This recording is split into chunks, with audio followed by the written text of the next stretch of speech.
Oui, on peut être contagieux environ 48 heures avant d'avoir des symptômes. Certains patients contaminés sont également asymptomatiques, d'où l'intérêt de porter un masque dans certaines situations, notamment dans les lieux fermés.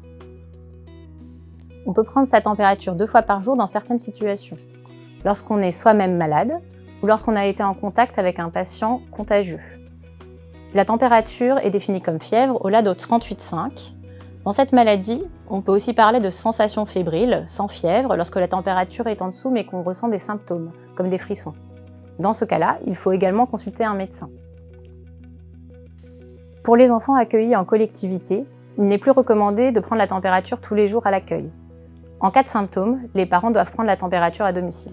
Il y a 2 manières de se contaminer. De manière directe, lorsqu'on est en interaction avec un malade, lors d'une discussion, d'une toux, d'un éternuement, surtout s'il n'y a pas de masque de protection. Les gouttelettes sont transmises et peuvent donner la maladie. De manière indirecte, lorsque l'on touche avec les mains une surface souillée par les gouttelettes du virus et que l'on la porte au visage, d'où l'utilité des gestes barrières utilisés au quotidien. Dans l'air, il semble que le virus puisse vivre environ 3 heures dans les lieux fermés, d'où l'utilité d'ouvrir régulièrement les fenêtres et d'aérer les pièces. Sur les surfaces, on ne sait pas exactement, entre 3 heures et 6 jours selon les milieux.